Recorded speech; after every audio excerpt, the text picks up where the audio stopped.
আমি তো আমার ছেলেকে বলে দিছি, বাবা তোমার সময় হলো এসএসসি পাস করো, বাস তোমাকে আমি দেরি করাবো না বাবা।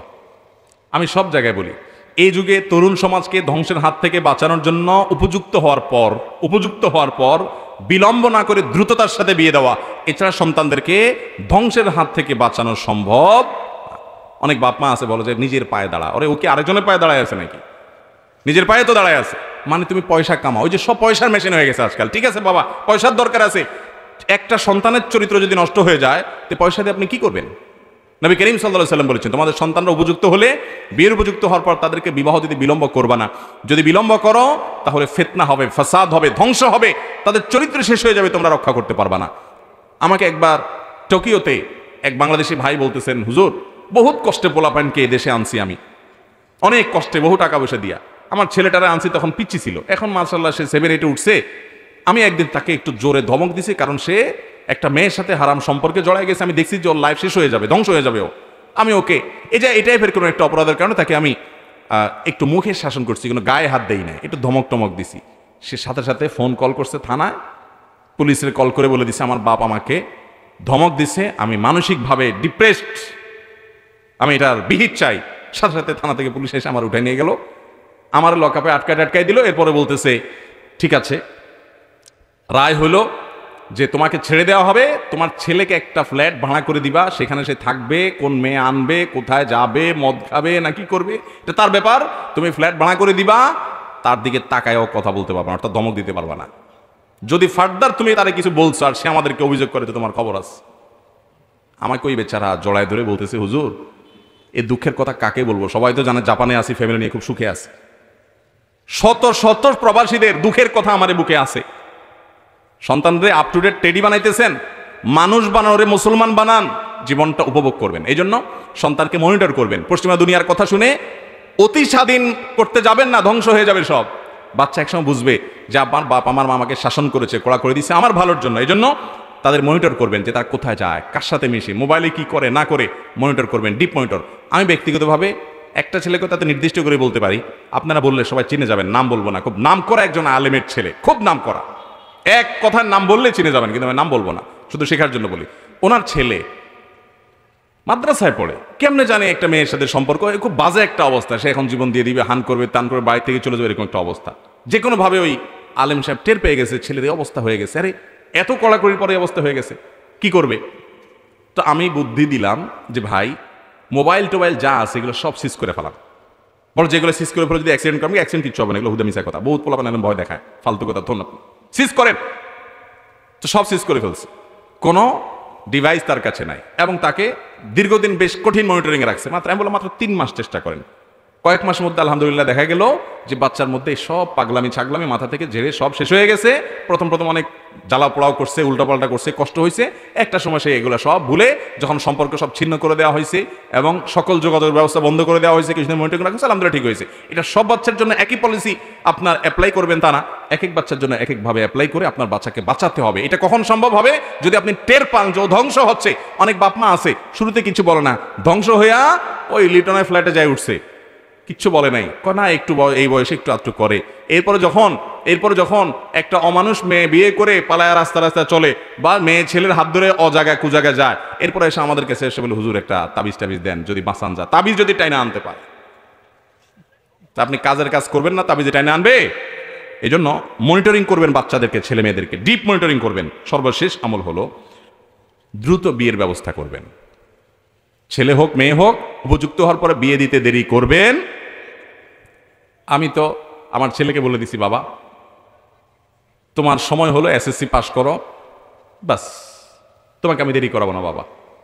আমি সব জায়গায় বলি, এই যুগে তরুণ সমাজকে ধ্বংসের হাত থেকে বাঁচানোর জন্য উপযুক্ত হওয়ার পর বিলম্ব না করে দ্রুততার সাথে বিয়ে দেওয়া, এছাড়া সন্তানদেরকে ধ্বংসের হাত থেকে বাঁচানো সম্ভব। অনেক বাপ মা আছে বলে যে নিজের পায়ে দাঁড়া, ওরে ওকে আরেকজনের পায়ে দাঁড়ায় আছে নাকি? নিজের পায়ে তো দাঁড়ায় আছে, মানে তুমি পয়সা কামাও। ওই যে সব পয়সার মেশিন হয়ে গেছে আজকাল। ঠিক আছে বাবা, পয়সার দরকার আছে, একটা সন্তানের চরিত্র যদি নষ্ট হয়ে যায় তো পয়সা দিয়ে আপনি কি করবেন?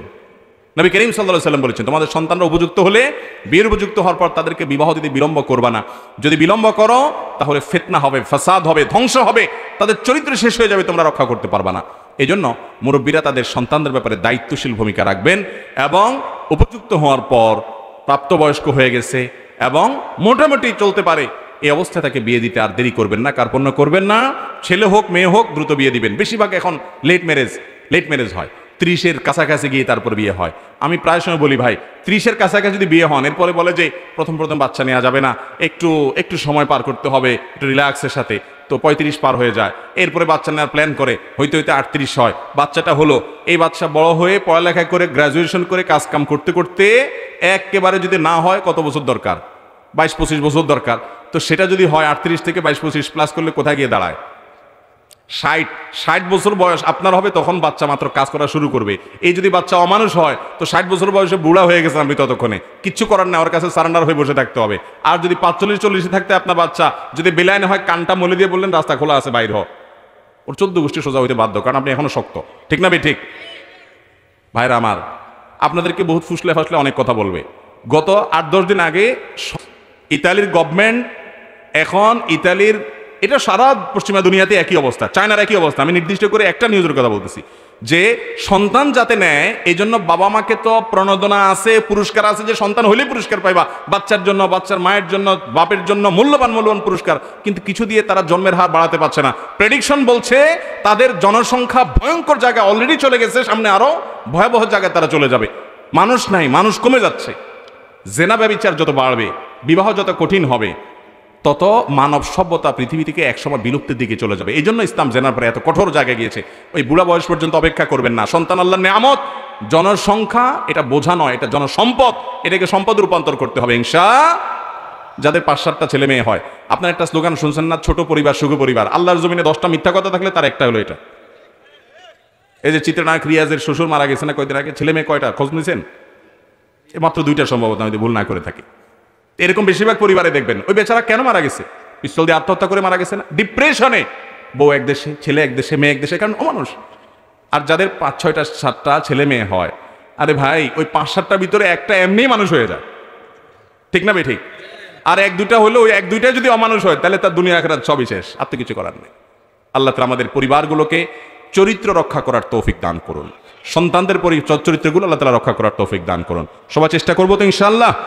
যারা যুবক আছেন তারা পরিকল্পনা করেন, আল্লাহর কাছে দোয়া করবেন। সূরা ফুরকান আয়াত নম্বর 74। সূরা ফুরকান আয়াত নম্বর কত?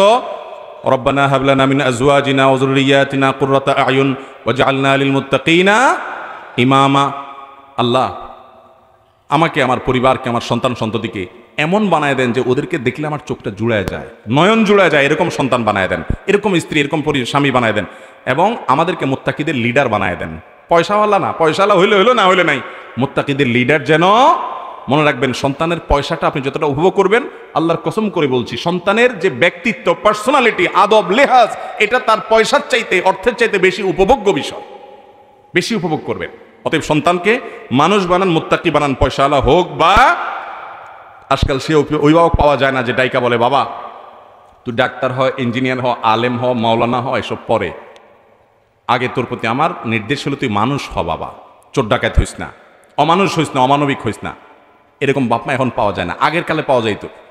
আমরা মুরব্বীদের কাছে শুনছি, আমরাও একটু আধটু দেখছি যে অনেক বাপমা আছে বাচ্চাদেরকে মানুষ করতেন। এখন বাপমাও চায়, পয়সা চাই দিন শেষে, বাবা তুই কি করস আমার দেখার দরকার না, চুরি কর, ডাকাতি কর, দুর্নীতিবাজ কর, টুমচোর, গমচোর, যেটা মনে সেটা কর, দিন শেষে আমি পয়সা চাই, এলাকা আমার ভাবসাব দরকার।